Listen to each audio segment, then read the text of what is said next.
दोस्तों, कैसे हो सब। आई होप सब अच्छे होगे और अच्छे से रिवाइज कर रहे होगे अपनी जो मैंने कॉन्टेक्ट आप जितना भी पढ़ाया है आपको अभी तक कंटेंट, और आप वो रीड भी कर रहे होगे। रीडिंग इज़ इम्पॉर्टेंट गाइस, और आप एक एक लाइन अच्छे से पढ़िए। ओके, कोई भी आपको प्रॉब्लम हो तो मुझसे पूछ लीजिए, ठीक है। सो इंडियन कॉन्ट्रैक्ट एक्ट, हमने टाइप्स ऑफ कॉन्ट्रैक्ट पढ़ लिए थे। Next, now we are moving to offer, क्योंकि हमने पढ़ा था कि एग्रीमेंट कब होता है, जब आप किसी को ऑफ़र देते हो। एग्रीमेंट कब कंप्लीट होता है, when you give a offer to someone and he accept the offer. तो हमें ऑफ़र और एक्सेप्टेंस को डीप में एनालाइज करना है, ठीक है। So now what is proposal and offer, section 2A। देखिए, मैंने आपको पहले बताया था कि जितनी भी डेफिनेशंस होती हैं, कोई भी एक्ट हो, आप किसी भी एक्ट को उठा के देख लो, डेफिनेशंस जो होती हैं हमेशा वो सेक्शन 2 के अंदर ही आएंगी।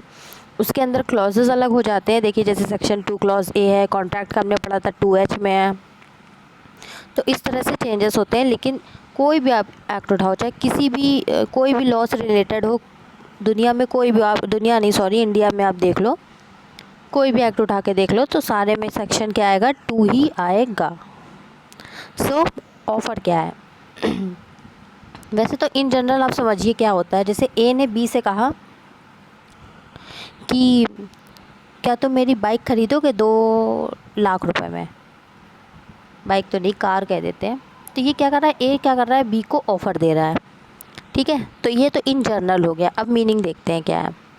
When one person signifies to another his willingness to do or to abstain from doing anything with a view to obtaining the assent of that other to such act or abstinence, he is set to make a proposal। देखिए, यहाँ A ने क्या किया, B को offer दिया है car खरीदने का 2 लाख में। तो वो किस, उसके माइंड में क्या चल रहा है A के, कि या तो B मना कर देगा या तो B एक्सेप्ट कर लेगा ऑफ़र को। तो यही बोला गया है कि जब कोई इंसान किसी दूसरे इंसान को ऑफ़र देता है, कोई प्रपोज़ल देता है, लेकिन अपने माइंडसेट में ये करता है कि वो या तो मना कर देगा या तो एक्सेप्ट कर लेगा, तो उस चीज़ को क्या कहते हैं, प्रपोजल कहते हैं। इसेंशियल्स देखिए क्या है, essentials of proposal. What are the essentials of proposal. हाँ, पर्सन, देखिए ये तो मैं ऐसे बताती हूँ आपको, एग्जाम्पल के थ्रू आपको ज़्यादा समझ आएगा, इसीलिए मैं एग्जाम्पल से ज़्यादा देती हूँ। ए ने यहाँ बी से कहा कि तुम कार खरीदोगे मेरी 2 लाख में। तो देखिए, कौन यहाँ पर ऑफ़र दे रहा है, ए दे रहा है। तो ए को क्या कहेंगे, हम प्रॉमिसर कहेंगे। दूसरा आया, party must express his willingness. ये पॉइंट इंपॉर्टेंट है फ्रेंड्स। क्यों, क्योंकि अगर मान लीजिए यहाँ पर ए, मैं एग्जांपल चेंज करती हूँ, ए मान लीजिए सी को कहता, बी को कहता, मान लीजिए कि यार मैं सोच रहा हूँ, ये दोनों दोस्त हैं आपस में, ठीक है। ए ऐसे कैसे कहता अपने बी से कि यार मैं सोच रहा हूँ कि मैं सी से शादी कर लूँ। तो यहाँ पर देखिए, यहाँ पर ऑफ़र नहीं हुआ। क्यों नहीं हुआ ऑफ़र, क्योंकि देखिए यहाँ ए ने क्या कहा, अपनी इच्छा सिर्फ व्यक्त करी है बी से, लेकिन इसे ऑफ़र किसको देना था, सी को देना था। वो सी से, या फिर ऐसे पहले वाला एग्जांपल करते हैं हम कि ए जैसे बी से कहे कि यार मैं सोच रहा हूँ कि मैं अपनी कार जो है वो 2 लाख रुपए में सी को बेच दूँ। तो ये ऑफ़र नहीं हुआ, क्योंकि ऑफ़र के लिए ऑफ़र उसी इंसान को देना चाहिए जिससे आप अब आप ये क्या करते हो आप, जिससे आप एक्सपेक्ट करते हो कि वो आपका ऑफ़र एक्सेप्ट करेगा या रिजेक्ट करेगा। तो यहाँ पर देखिए, बी को बताने से कोई मतलब ही नहीं है। बी को तो सिर्फ अपनी वो क्या बता रहा है, एक थिंकिंग बता रहा है कि यार मैं सोच रहा हूँ कि मैं कार सी को बेचूँ। ऑफ़र देने के लिए उसे सी को ही ऑफ़र देना चाहिए। सो यही बात है कि party must express his willingness. जिसे आप ऑफ़र, जिससे आप रियली में एक्सेप्टेंस या रिजेक्शन लेना चाहते हो, आप उसे बताओ जाके बाद, तभी वो ऑफ़र में कन्वर्ट होता है। फिर इट कैन बी पॉजिटिव और नेगेटिव। हाँ, ये देखिए क्या है, यस देखिए, इट कैन बी पॉजिटिव और नेगेटिव, मतलब कि ऑफ़र आप किसी को दे रहे हो तो वो पॉजिटिव भी हो सकता है, नेगेटिव। इसको भी मैं एग्जांपल से बताती हूँ। जैसे मान लीजिए ए ने बी को ऑफ़र दिया कि क्या तुम मेरी कार खरीदोगे 2 लाख रुपए में। तो ये क्या हुआ, पॉजिटिव ऑफ़र हुआ, क्योंकि यहाँ ये कार बेचने के लिए कह रहा है, ठीक है, खरीदने के लिए बी से। अब जैसे इसी में मैं एग्जांपल चेंज करती हूँ। मान लीजिए ए जो है वो रास्ते से जा रहा था, लॉकडाउन में भी रास्ते से जा रहा था, बी भी रास्ते से जा रहा था। अब ए जो था वो अपनी कार से जा रहा था, लेकिन बी जो था वो अपनी स्कूटर से जा रहा था। ठीक है, अब दोनों ने क्या किया, रेड लाइट नहीं देखी, क्योंकि लॉकडाउन है। उन्होंने सोचा अरे क्या फ़र्क पड़ता है, लॉकडाउन है, कोई भीड़ नहीं है, चलो निकालते हैं गाड़ी, कौन देख रहा है। अब दोनों ने रेड लाइट नहीं देखी, अब दोनों का एक्सीडेंट हो गया। ठीक है, अब दोनों का एक्सीडेंट हो गया तो हमें भी पता है जिसका व्हीकल बड़ा होता है ज़्यादातर उसी को पैसे देने पड़ते हैं, है ना। तो क्या हुआ, कार इसके पास थी, स्कूटर इसका ख़राब हो गया, टूट गया। अब बी ने क्या कहा ए से कि तुम मुझे पैसे दो, अदरवाइज़ मैं कोर्ट में जाऊंगा, मैं तुम्हारे खिलाफ़ क्या करूंगा, फ़ाइल कर दूंगा केस। तो ए ने कहा अच्छा ठीक है, तो मैं तुम्हारा स्कूटर ठीक कराने के 50,000 रुपये देता हूँ, प्लीज़ प्लीज़ तुम कोर्ट में मत जाना। तो ये ए ने क्या किया, इसको ऑफ़र दिया ना जाने के लिए, कोई काम मना करने के लिए ए ने बी को ऑफ़र दिया, तो नेगेटिव ऑफ़र हो गया ये। वो 50,000 रुपये क्या क्यों दे रहा है बी को, ताकि वो कोर्ट ना जाए। Okay, next, willingness to be express with a view to obtain assent. हाँ, ये देखिए, मतलब कि अपनी इच्छा जो है, मतलब ए ने बी को जब ऑफ़र दिया था कार वाला, तो ए ने क्यों बी को दिया था, क्योंकि वो उसके माइंड में था कि वो क्या करेगा, बी उससे ऑफ़र को एक्सेप्ट करेगा इसे। ओके, सो अब नेक्स्ट, मतलब वही हुआ कि जिससे ऑफ़र दे रहे हैं, जिससे हम एक्सेप्टेंस या रिजेक्शन लेना चाहते हैं, हमें उसी को अपनी इच्छा को व्यक्त करना चाहिए। Yes, kinds of offer, general offer, special offer, counter offer, standing और कंटिन्यूइंग और ओपन ऑफ़र। देखिए, जनरल ऑफ़र क्या होता है, जनरल ऑफ़र होता है जो सबके लिए ओपन रहता है। जैसे जनरल ऑफ़र में बताऊँ आपको किस तरह से, एग्जांपल एक ले लेते हैं, which is open to all. Like shopkeeper जो होता है वो उसका दुकान में जब डिस्प्ले लगा रहता है कोई सामान का, तो कस्टमर के लिए ये जनरल ऑफ़र होता है, मतलब कि कस्टमर से कोई भी कस्टमर आके वहाँ से सामान खरीद सकता है। ठीक है, स्पेशल ऑफ़र, स्पेशल ऑफ़र किसी स्पेशल पर्सन को दिया जाता है। कैसे, ए ने बी को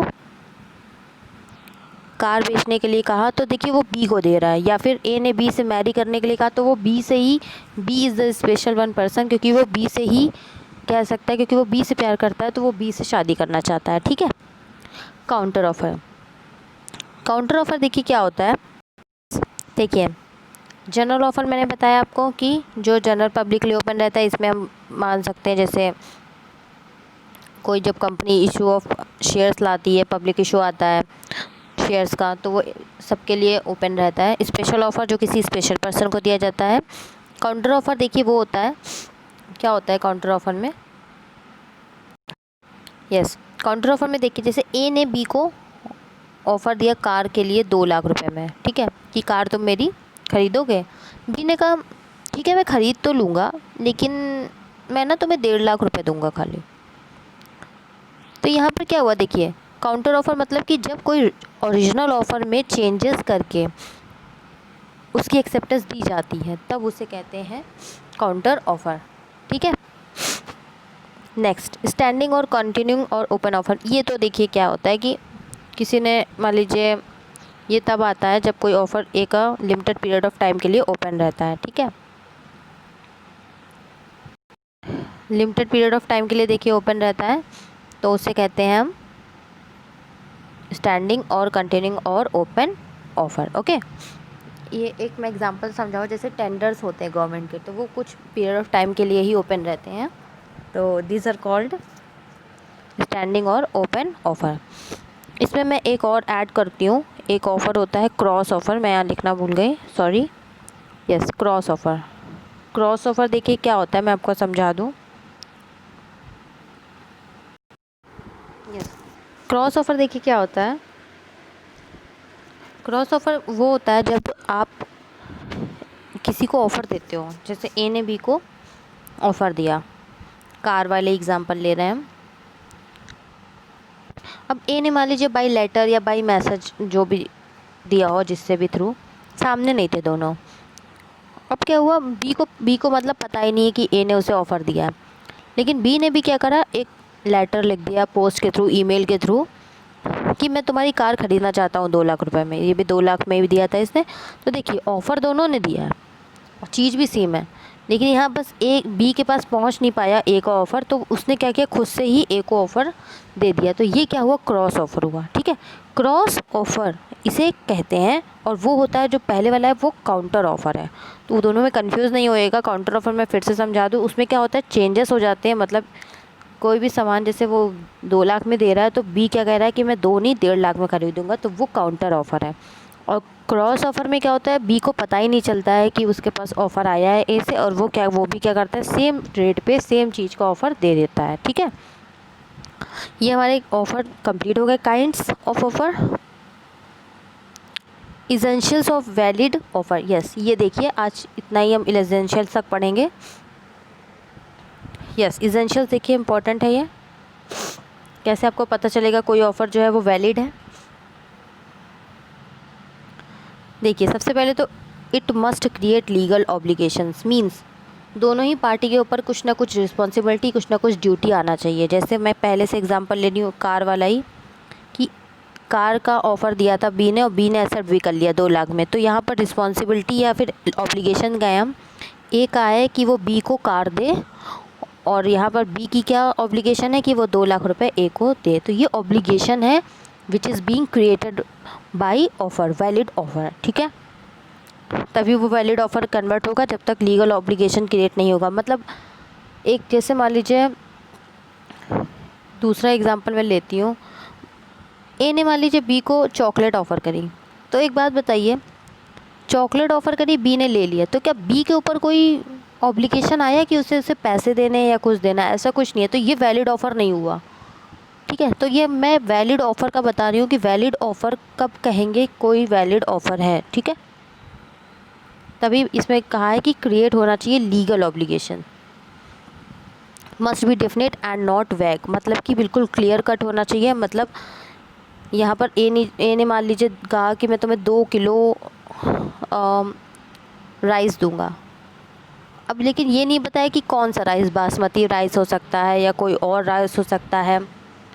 ठीक है, तो इसने क्या किया, ये क्या हुआ, बिल्कुल एक वैग ऑफ़र है, मींस अनसर्टेन है कि किस तरह का राइस वो देना चाह रहा है। और यहाँ रुपए भी देखिए मेंशन नहीं है, @ कितने रुपए में देगा वो, तो ये क्या हुआ, ऑफ़र वैलिड नहीं होगा। उसमें पूरा बताना चाहिए उसे कि वो कौन सा राइस दे रहा है, कितने किलो में दे रहा है। ठीक है, next, must be communicated to offeree, हाँ ये बताना पड़ेगा ए को। कोई भी ऑफ़र अगर वो किसी को दे रहा है, ए को नहीं, जो भी ऑफ़र दे रहा है उसे कम्युनिकेट करना पड़ेगा। कम्युनिकेशन इज़ वेरी इंपॉर्टेंट, आगे हम पढ़ेंगे communication of offer and acceptance, that is really very important part of a contract. So A को यहाँ कम्युनिकेट करना पड़ेगा, मीन्स वो अपने मन में अगर सोच ले कि मैं ऑफ़र दूंगा बी को कि वो मेरी कार ख़रीद ले, तो it's not possible for a valid offer. ठीक है, next, must be made to obtain assent, मतलब ऐसे ऑफ़र देना चाहिए कि वो हाँ बिल्कुल एक्सेप्टेंस लेना चाह रहा है इन दूसरे वाले की। इसमें एग्जांपल मैं बताती हूँ आपको। यस, देखिए, must be made to obtain assent, मान लीजिए ए ने ऑफ़र उसे दे जिससे आपको एक्सेप्टेंस लेनी हो, वही वाली बात है। ए ने बी से कहा कि मैं शादी करना चाहता हूँ सी से, या फिर सी से नहीं, मतलब एग्जांपल बदलते हैं, कार वाला। ए ने कहा बी से कि मैं कार बेचना चाहता हूँ सी को, तो ये वैलिड ऑफ़र नहीं हुआ, क्योंकि उसने देखिए ना तो कम्युनिकेशन करी सी को, ना ही उसने क्या कहा, ना ही उसने उसको ऑफ़र दिया जिससे उसको एक्सेप्टेंस लेनी थी। बी थोड़ी ना एक्सेप्टेंस दे देगा सी के बिहाफ में। Okay, next, should not contain the term that non compliance amount to acceptance, हाँ ये वाला देखिए पॉइंट, एग्जाम्पल के थ्रू समझते हैं। मतलब उसने कहा ए ने कि तुम मेरी कार ख़रीदना 2 लाख रुपए में, और अगर तुमने कोई जवाब नहीं दिया तो मैं समझ लूँगा तुमने ऑफ़र मेरा एक्सेप्ट कर लिया। तो ये वैलिड ऑफ़र नहीं है। मतलब यहाँ बी को ऐसा नहीं होता है ऑफ़र में कि आपने किसी से कहा कि तुम मेरी कार ख़रीद लो, और अगर तुमने मुझे कल रात तक जवाब नहीं दिया तो मैं समझ लूँगा, मतलब कल रात तक तुमने हाँ या ना में जवाब नहीं दिया तो मैं समझ लूँगा तुम मेरी कार ख़रीदना चाहते हो। तो ये नहीं होता है फ्रेंड्स वैलिड ऑफ़र के लिए। मतलब non compliance of offer does not amount to acceptance. ठीक है, यही लिखा है इसमें। मस्ट में भी जनरल और स्पेसिफिक हम समझ चुके हैं। इसका मतलब जनरल ऑफ़र हो सकता है जो कि पब्लिक एट लार्ज को दिया जाता है, मोस्टली सभी को, लाइक एडवर्टीज़मेंट वगैरह जो आती हैं पेपर में, ओपन टू ऑल रहती हैं। और स्पेसिफिक ऑफ़र लेकिन सिर्फ एक स्पेसिफिक पर्सन को दिया जाता है। एक्सप्रेस और एम्प्लॉयड ये हम कॉन्ट्रैक्ट में पढ़ चुके हैं। एक्सप्रेस हो सकता है, एम्प्लॉयड भी हो सकता है। एक्सप्रेस जो मतलब रिटर्न या फिर ओरल मीन्स मतलब आप थ्रो वर्ड्स कहते हो, और इम्प्लाइड मतलब जो आपके कंटेक्स्ट से पता चलता है। कंटेक्स्ट से कैसे, एग्जाम्पल में बता। कंटेक्स्ट से देखिए ऐसे कि मे बी एक्सप्रेस और एम्प्लॉयड हम पढ़ चुके हैं, जो मैंने आपको पढ़ाया था पहले ही, कि जिसमें आपका लाइक जब कुली होता है, जो जब आप ट्रेन से उतरते हो तो वो आपसे पूछता नहीं कि मैं आपका सामान उठाऊँ या नहीं, वो आपका क्या करता है, सामान उठा लेता है। और जैसे वो सामान उठा लेता है, इसका मतलब उसने इम्प्लाइड ऑफ़र हो गया और आपने अपनी एक्सेप्टेंस भी दे दी उसे, और बाहर जाके आपको उसके पैसे देने होंगे, तो वही आ गया। Statement of price is not offer. Yes, ये देखिए, statement of price is not offer मतलब, एक एग्ज़ाम्पल लेती हूँ मैं। कोई कस्टमर है, उसने एक कंपनी में फ़ोन लगाया और पूछा कि मुझे ना इस प्रोडक्ट का प्राइस बता दीजिए आप। एक प्रोडक्ट था, उसे प्राइस जानना था, तो इन्होंने कहा इस प्रोडक्ट का प्राइस है 500। तो यहाँ पर कंपनी ने क्या कहा, 500 रुपये बताया इसका प्राइस, लेकिन इसका मतलब ये नहीं है कि कंपनी ए को ऑफ़र कर रही है कि तुम मेरा प्रोडक्ट 500 रुपये में ख़रीदो। ओके, सो यहाँ पर ये है कि स्टेटमेंट ऑफ प्राइस दे रही है, यहाँ पर ये देखिए स्टेटमेंट ऑफ प्राइस दे रही है, तो इसका मतलब ये नहीं है कंपनी कह रही है कि तुम मेरा प्रोडक्ट 500 रुपये में ख़रीदो, उसने ऑफ़र नहीं दिया है। ओके, इसमें एक केस लॉ भी है इम्पोर्टेंट। उसमें क्या था, ऐसे ही एक क्लाइंट था, उसने क्या किया, कंपनी से पूछा कि इस प्रोडक्ट का प्राइस क्या है कंपनी से। तो कंपनी ने कहा कि दिस इज़, एक सेकेंड, यस, एक क्लाइंट था, उसने क्या पूछा कंपनी से कि इस प्रोडक्ट का प्राइस बता दीजिए मुझे। तो कंपनी ने कहा ठीक है, इस प्रोडक्ट का प्राइस इतना है। तो इसने क्या करा, इसने कहा ठीक है मैं आपकी इसने कहा, मान लीजिए इसने कहा 50 रुपये कंपनी ने कहा प्राइस है, इसने कहा ठीक है मैं 50 रुपये में 800 प्रोडक्ट आपके लेना चाहूँगा, मैं आपका ऑफ़र एक्सेप्ट करता हूँ। तो यहाँ कंपनी ने क्या लेटर लिखा कि मैंने आपको 50 रुपये में ऑफ़र नहीं दिया है। ओके, सो यही बात आ रही है कि जब कोई स्टेटमेंट ऑफ प्राइस मतलब किसी भी प्रोडक्ट की प्राइस या फिर कुछ भी कैटलॉग वगैरह जो भेजती है कंपनी, उसका मतलब ये नहीं होता है कि वो ऑफ़र दे रही हो। Offer is different from mere statement of intention, casual inquiry, advertisement, invitation to offer, prospectus, communication of information. मतलब ये देखिए, ये सारे पॉइंट इंपॉर्टेंट है, आइए सबको एक एक करके डिस्कस करते हैं। ऑफ़र मतलब डिफरेंट है, देखिए स्टेटमेंट ऑफ इंटेंशन पहले देखते हैं, मतलब कैजुअल इंक्वायरी। मान लीजिए ए ने इंक्वायरी करी, वही प्रोडक्ट वाला एग्जांपल बी से, कि ये प्रोडक्ट की प्राइस बताओ। बी ने इंक्वायरी में प्रोडक्ट के प्राइस बता दिए, मान लीजिए 100 रुपये। तो इसका मतलब ये नहीं है कि बी अपना प्रोडक्ट ए को 100 रुपये में बेचने वाला है, ऐसा ऑफ़र नहीं दिया है। मतलब बी ने ऑफ़र नहीं दिया है कि मैं तुम्हें 100 रुपये में प्रोडक्ट बेच रहा हूँ, उसने, क्योंकि ए ने इंक्वायरी की थी और बी ने सिर्फ उसका एक जवाब दिया है। दूसरा, एडवर्टीज़मेंट। यस, एडवर्टीज़मेंट कैसे, पहले आइए इनविटेशन टू ऑफ़र समझते हैं। इनविटेशन टू ऑफ़र कैसे होता है, जब कंपनी होती है जो, वो प्रोस्पेक्टस अपना इशू करती है, ठीक है, उसने प्रोस्पेक्टस इशू किया। अब प्रोस्पेक्टस इशू करती है जब, तो वो जनरल पब्लिक के पास पहुंचता है, आम लोगों के पास। उसमें लिखा रहता है कि शेयर क्या प्राइस लिखा रहता है उसमें। ओके, तो यहाँ पर इनविटेशन दे रही है कंपनी, जो प्रोस्पेक्टस के थ्रू क्या कर रही है, इनविटेशन दे रही है कि आप हमारे शेयर को ख़रीदिए। उसके बाद क्या होता है, जो जनरल पब्लिक होती है तो वो क्या करती है, एप्लीकेशन देती हैं। तो रियल में ये लोग एप्लीकेशन देती हैं, तब वो ऑफ़र होता है कि हाँ मैं आपका शेयर 50 रुपये में ख़रीदना चाहता हूँ, तब कंपनी जो होती है वो एक्सेप्टेंस देती है। ठीक है, यहाँ पे जो प्रोस्पेक्टस इशू करती है तो उसका मतलब सिर्फ इनविटेशन टू ऑफ़र होता है कि आइए और आप हमारे शेयर्स को ख़रीदिए। ऐसे ही एग्जांपल हो गया टेंडर्स जो होते हैं। टेंडर्स भी क्या होते हैं, इनविटेशंस टू ऑफ़र होते हैं जो गवर्नमेंट निकालती है। ओके, फिर जब क्लाइंट्स जो होते हैं वो टेंडर को, कंपनीज़ वगैरह होती हैं जब टेंडर में अप्लाई करती हैं तो वो कंपनी ऑफ़र देती है और फिर गवर्नमेंट के ऊपर होता है कि उस ऑफ़र को एक्सेप्ट करें या ना करें। ठीक है, फिर एक बच गया हमारा, ये एक तो ये वाला भी मैंने बता दिया उसको आपको, कम्युनिकेशन ऑफ इंफॉर्मेशन, कि वही प्रोडक्ट वाला आप इंक्वायरी में ले सकते हो कि ए ने इन्फॉर्मेशन मांगी बी से कि मुझे ये प्रोडक्ट के प्राइस बता दो, तो बी ने सारे क्या करा, प्राइस बता दिया उसे। तो इसका मतलब ये नहीं है कि बी ने उसे ऑफ़र दिया है वो सारे प्रोडक्ट उतने रुपए में ख़रीदने के लिए। ठीक है, लास्ट यस, देखिए क्या होता है